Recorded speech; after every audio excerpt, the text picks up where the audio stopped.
বর্তমানে বিরোধী দলীয় যারা এমপি এবং সরকার দলীয় এমপি, তারা সব জায়গায় একটা বিপদে থাকে। যেখানে যায় প্রথমেই মানুষ দাবি নিয়ে আসে যে শহীদ ওসমান হাদির হত্যাকাণ্ডের বিচার কবে হবে। যদিও পার্লামেন্টে বিরোধী দল বা সরকারি দল একটু কম কথা বলে এটা নিয়ে, আমার মনে হয় না যে এটা পার্লামেন্টে সমাধান হবে। এটা রাজপথেই ভবিষ্যতে সমাধান করতে হবে, কারণ রাজপথ ছাড়া কোনো বিকল্প বাংলাদেশের সামনে নেই। এবং এই রাজপথের ভবিষ্যৎ যে বিকল্প এবং জনগণের যে ভয়েস, সেটা ইনশাল্লাহ ইনকিলাব মঞ্চ হয়ে উঠেছে, ভবিষ্যতে আরো হয়ে উঠবে বাংলাদেশের রাজনীতিতে প্রাসঙ্গিক। এবং ইনকিলাব মঞ্চকে অনুরোধ জানাবো, যারা রাজনীতি করে তাদেরকে আপনারা দৌড়ানির উপরে রাখবেন, যাতে হলে ওরা কোনো দুর্নীতি না করতে পারে, ইনক্লুডিং এনসিপিও। যদি কোনো জায়গায় তাদের ভুল দেখেন, সাথে সাথে তাদের ভুল ধরায় দিবেন।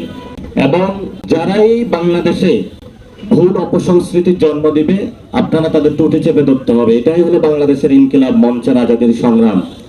তো বাংলাদেশের এই গণ অভ্যুত্থানের সবচেয়ে গুরুত্বপূর্ণ যেটা স্লোগান, গুরুত্বপূর্ণ কথা, সেটা হলো এখানে আপনাদের বাম পাশে আছে, জান দেব জুলাই দিব না। এর মতন সবচেয়ে গুরুত্বপূর্ণ এরকম কথা বা স্লোগান এই জুলাই গণ অভ্যুত্থানে আসে নাই। সেটা শহীদ ওসমান হাদি ভাই দিয়ে গিয়েছেন আমাদেরকে, এবং সেটা ধরে আমাদেরকে এগিয়ে যেতে হবে। যে কোনো সময় আপনাদের খেদমতে আমরা আছি, আপনাদের খাদেম হিসাবে আপনারা যে কোনো সময় ডাকবেন, পাশে পাবেন। এবং আজকে আপনাদের সবাইকে বলতেছে, ওনাদের একটা অর্থনৈতিক সংকট যাচ্ছে। আপনারা যারা ঘুষ, চাঁদাবাজি, দুর্নীতি করেন না, হালাল টাকা ইনকাম করেন, ইনকিলাব মঞ্চের ভাইদেরকে দিয়ে যাবেন, কারণ ওনারা পবিত্র কাজ করছে, সওয়াবের নিয়তে দিয়ে যাবেন। আমরা আশা করি আপনাদের আজাদের লড়াইয়ে আমরা অংশগ্রহণ করতে পারবো। যদি কখনো কোনো ভুল পথে যাই, বিচ্ছুত হই, আপনারা আমাদেরকে এসে সংশোধন করে দিবেন। শেষ যে কথাটা, আমি মনে করি না কোনো পলিটিক্যাল পার্টি দ্বারা জুলাই গণহত্যার বিচারটা করা সম্ভব। এটা আপনাদেরই করতে হবে, এবং এটা কেউ করবে না। এটা আপনাদেরই মাঠে নামতে হবে। জুলাই গণঅভ্যুত্থানের বিচার আর সংস্কার নিয়ে আপনাদের মাঠে যদি আপনারা নামেন, তাহলে এটা বাংলাদেশে সম্ভব। রাজনৈতিক দল দিয়ে আমিও মনে করি না সম্ভব। আমরা আপনারা যখন নেতৃত্বে যাবেন, আমরা আপনাদের নেতৃত্বে ইনশাল্লাহ অংশগ্রহণ করব। আমরা রাজপথে আসতে প্রস্তুত আছি আপনাদের নেতৃত্বে। আপনাদের জন্য অবিরাম ভালোবাসা।